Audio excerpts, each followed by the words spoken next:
Hi, I would like to welcome everybody to my presentation.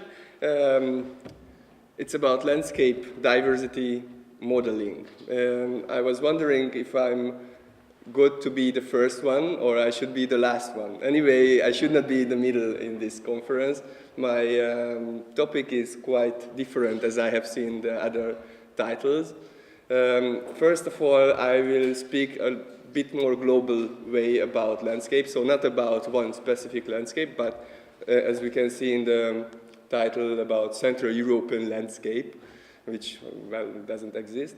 And the other point that I try to speak about more about the future than the past. So if we are speaking about post-communist countries, it would be understandable that I start something from 90s and everything, but now I try to have some points for the future and not for the past.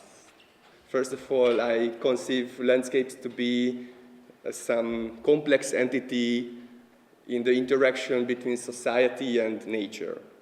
Today I will basically focus on the nature part when I will approach towards diversity.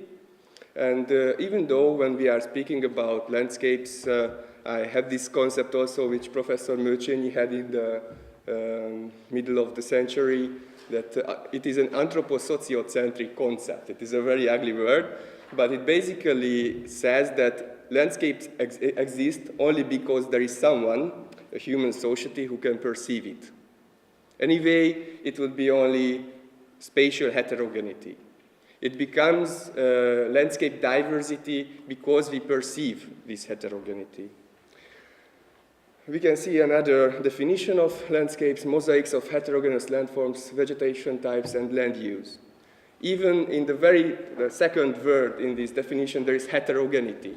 It is so much defining value, such a global value of these landscapes, landscape heterogeneity, landscape diversity, then it cannot be defined without using this word. The third point, spatial heterogeneity is continuous across all scales and forms the fundamental basis of the structure and functioning of landscapes. So it is a forming power in the landscape. It's such a global and forceful attribute of the landscapes that it is even forming the basis, fundamental basis of the landscape. The other point of this third point is that spatial heterogeneity is continuous along all scales. So even though we are speaking about very small scale, there is some diversity. When we are speaking about large scale, then there is diversity. And even between these scales, the subscales, as we will see, there is landscape diversity. And of course, according to the European Landscape Convention from 2000, we must identify, analyze, and monitor landscapes. So it means that we must identify, analyze, and monitor landscape diversity as well. So that's the focus of my presentation. Yeah, and to make some thoughtful picture, which is more diverse, yeah? The desert or the jungle, we cannot really define which is more diverse, because in the first, even a tree, one tree can make such a forceful point that everybody identifies it as a diversity patch. And in the second, when we already know that the jungles are the most ecologically diverse areas in the world, then even one leaf can cover the whole forest. One tree can cover the whole forest. So it is very hard to define in ourselves landscape diversity, what we call to be heterogeneous or diverse. My general aim is to model landscape diversity. As I have told you, I define landscape diversity as the perception of landscape heterogeneity or spatial heterogeneity. So the perception of spatial heterogeneity. My approach, I'm using Earth observation data. It is satellite data sets. I'm focusing on land cover analysis. So where we have seen here the three forming powers of landscape, the landforms, vegetation types, and land use. Then I'm focusing on the second one, vegetation types, land covers. I'm also focusing on them in a raster basis. When I'm approaching to landscape diversity, I define more powerfully landscape diversity along variability than complexity. What is the difference between the two phenomena? If we perceive a chess table, it is very variable. It is black, white, black, white, black, white, black, white. But it is not too complex. There is only black and white. So in this manner, we can understand what is the difference between variability and complexity. That's my approach. What are the challenges? The first challenge, which I have tried to define in the very beginning, that in relation of perception, how to measure landscape diversity in relation, in function of perception. That is the first challenge. The second one is how to measure landscape diversity continuously across all scales. Earth observation data, satellite data have scale categories. It's a categoric values. These scales are categoric values. And our phenomenon, landscape diversity, is a continuous phenomenon. How to measure with the categoric data continuous phenomenon? That's also a challenge.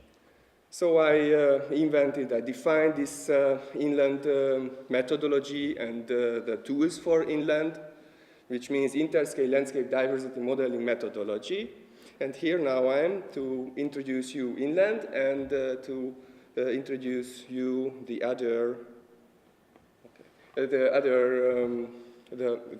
results of using inland. How inland is built up? First, there is an input. It is Earth observation data, which here we can see these categoric values, categoric scale values, low resolution, high resolution, very high resolution data sets. But they are scale categories. My analysis is basically based on image information mining and statistic tools. I have defined two definitions, which we will see now, subscales and perception resolution. And along to these two definitions, I could manage to model continuous landscape diversity in function of perception, of human perception. Output, there is the landscape model. There are two types of models. Now I will speak only just about the numeric model, but also the tool has a map model output, so it's a map form of output. Yep, it's in my computer, these were white. So it is hard to explain when seeing nothing. But let's imagine that, there is some things, but there are maybe here we can see three things. There is the low resolution data, the high resolution data, and the very high resolution data. Okay, for example, very high resolution data have 2 meters spatial resolution. High resolution data has 30 meters resolution, and modest, for example, the large resolution data has 500 meter resolution. The subscales are defined, here you can see the subscales, to make these categories into subcategories, subscales, and that's how to approach to continuous scale measurement. These subscales are basically coming from the resampling of the input data, and according to, but in a very second-based logarithmic scale. So every subscale has a resolution which has the double resolution than the one more lower. Perception resolution. How inland works basically. We have here satellite image. We cut it into 4 and we analyze the difference of averages. Okay, it is multispectral data, but we analyze the difference between averages and we relate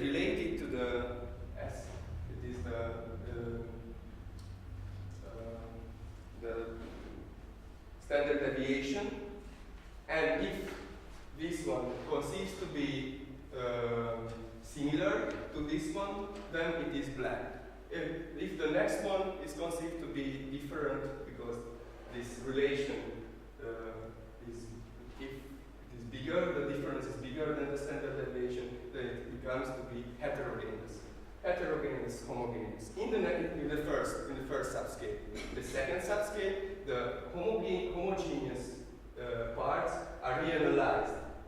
Then these parts are cut into 4 and related to the average of the formerly homogeneous part.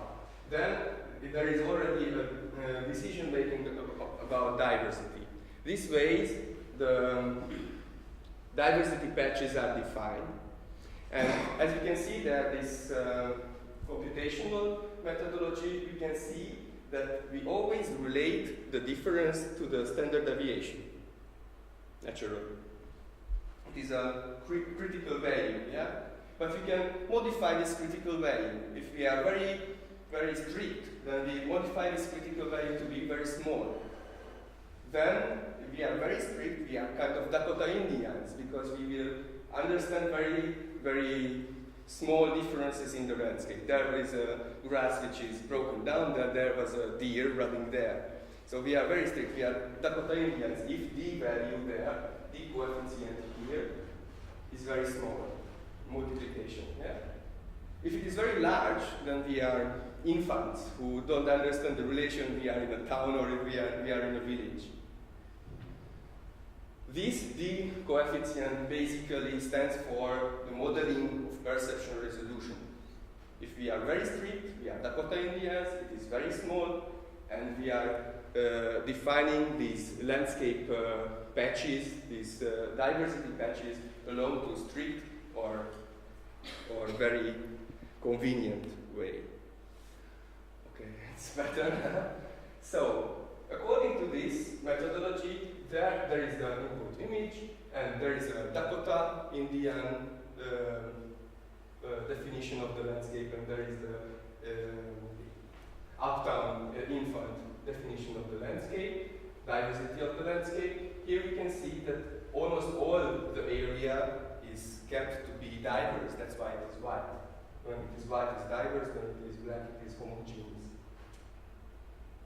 According to the very small d values, it is white.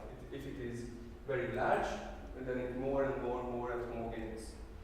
According to these diversity, there were 35 measurements, and we can get this curve, which shows in the relation of the perceptual resolution how many diversity patches were defined, and the size of these diversity patches. According to this curve, we can see that. Here, how we gain the numeric outputs. This is the curve which I have shown before, and it is decomposed into two different curves, measured curves. One is standing for the size of the average size of these diversity patches, and this one is the total area of diversity patches. These two curves can be already modeled. The first one could not be modeled statistically, and these statistical models, this is a S curve, this is the S curve, the sigmoid curve, this is the growth curve, and both curves has two statistical outputs, two statistical parameters which define this curve. If these parameters are understandable, they have a meaning, then we can conceive them to be the objective parameters of landscape diversity. And yes, they have meanings. The first one is the initial size, which is how huge how huge is the diversity patch. It has also a sensitivity value, which measures if we are moving from Dakota to infant case, how suddenly the landscape becomes from heterogeneous to homogeneous. The other curve has also two outputs. It is the initial quantity. So very first second how much area we will fill in the landscape to be diverse. And there is the sensitivity of quantity. If we move from Dakota to infant case, how suddenly these values become heterogeneous to homogeneous. What was my specific? Here we have the total landscape model, landscape diversity model according to these parameters. My specific aim was to measure these objective parameters in geographic analog regions. What this geographic analogy means, it basically stands for that these areas are similar if we calculate with the effects of climate change. Here was the test area, it is the Hungarian region, and we found two other regions. From 2011 to 2014, these parts of the world will be similar to this Hungarian region. From 2040 to 2070, these parts of the world will be similar to the Hungarian region. And the Hungarian region from 2011 to 2040 will be similar to these parts of the world. And from 2040 to 2070, this Hungarian region will be similar to these parts of the world from 1970 to 1990. So these regions are geographically analog regions. My aim was to measure here with inland methodology the IQ, SQ, IS, SS objective parameters of landscape diversity, and hope for there will be a tendence in these values. First of all, I used the Landsat Atrium, so 30-meter resolution 4-band satellite images for that. First, I excluded the areas where it was higher, the NDVI values were higher than 0.4, and I excluded also the areas where the slope was higher than in the test region in Hungary. After that, from each region, I take randomly 35 samples, and I statistically computed the differences and the similarities according to these objective parameters. So, what were the modeling results? How the analysis was working? Yes, with inland I extracted IQ, SQ, IS, and SS values. Then first I measured the heterogeneity of regional samples. So within one region, the sample areas are homogeneous or heterogeneous.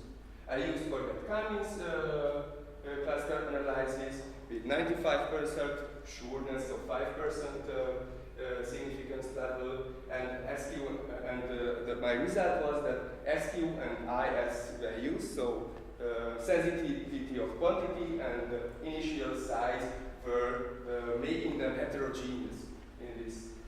In the first cluster were low IQ initial quantity values, high sensitivity of quantity values, low initial size and high sensitivity of size values, while the other cluster, the second cluster, was the different, just the opposite of that. Here we can see some samples.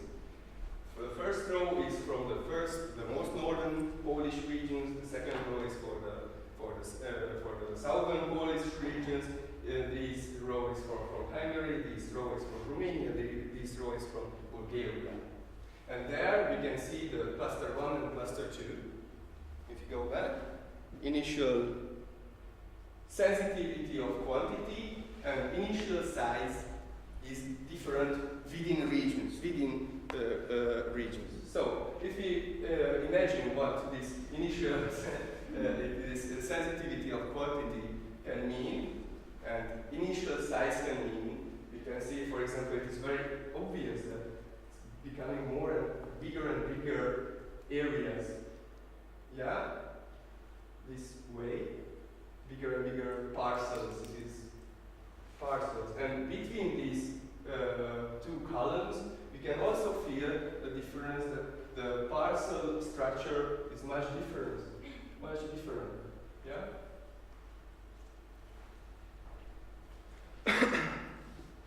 After I analyzed the heterogeneity or homogeneity within regions, then I analyzed the between region conditions with an ANOVA analysis where I used after post hoc tests from Turkey and Sheffield.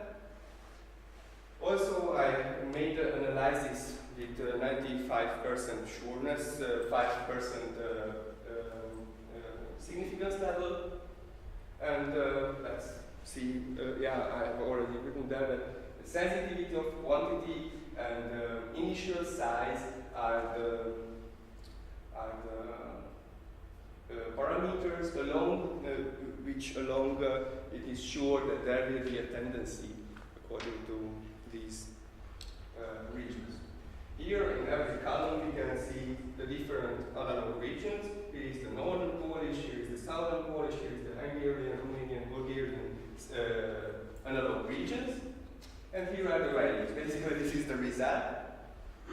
Here you can see the initial quantity and the sensitivity of size is okay. It has already some tendencies, but well, it is not significant yet. When there is a red line, it is not a significance, not a significant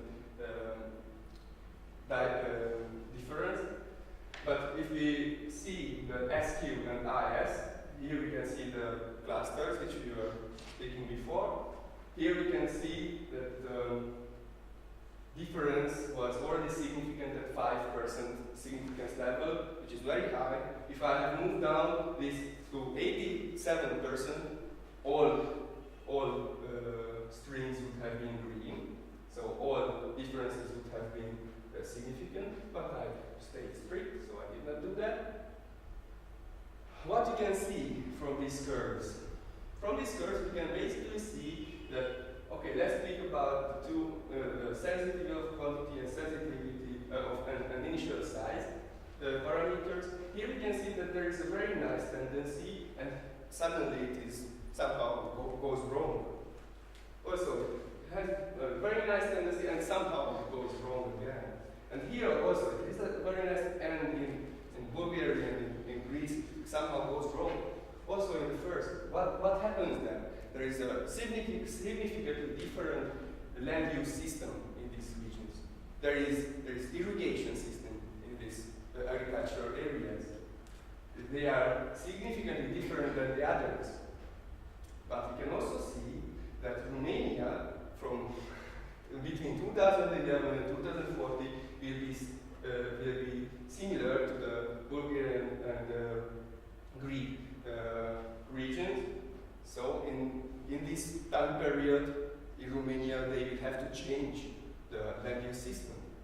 Also in Hungary, from 2040 to 2070, we will have to change the land use system. If I would have now a lot of money, I would go to sell irrigation systems in Romania. So, some summary. Yes, the inland methodology works, the tool is working, climate change has a significant effect on landscape diversity. It's very important that now objectively we can say that. Homogenization can be evaded in these regions according to landscape diversity because initial size grows and sensitivity of quantity decreases. It is a sign of homogenization. Land use systems reach their thresholds, which I have meant with this Romanian irrigation sample or example. Yeah, why I was speaking about this thing in this conference? Because I begin my speech that I defined landscape as the the common interaction between nature or environment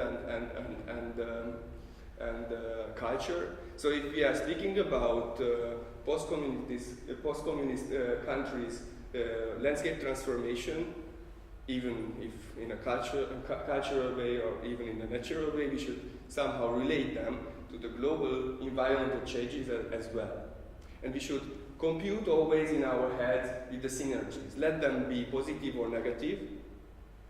For example, in Hungary, how the land use system will change in the next 10 years, who knows? We will analyze it, but we can always relate this to the global tendencies and to argue about synergies, let them be positive or negative. So thank you very much for your attention.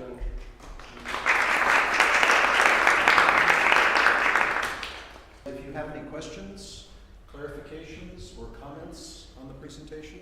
But I'd like to ask you, this output should serve whom? Just thinking how to apply this knowledge to the reality, so it will really somehow work. The output of this application can be a numeric or a map formed output. It is that was used here for the climate change work. But for example, I was using this also in the Rostocker area in Germany to assess the control plan of the region and how, for example, development regions and compensation regions can be related to each other along landscape diversity. It would be very strange for me if compensation areas would have higher landscape diversity. So this is a regional planning. This is a landscape planning tool, and it's an automated. It is one-click tool. You just have to understand the output, and then you can interpret it. Because I was reacting to your comment that if you would have a lot of money, you would go to Romania to sell irrigation. No, it was just an example. Yeah, I know, but on the other hand, it's a really strong argument for the developers. Yeah. So it's a question whether it's, it can be like also like bad in a way. So, for example, if we would have known that there could be made an atom bomb from quantic researches, then we would have not done quantic researches. These are the results. Everybody interprets it as he or she can. So it's.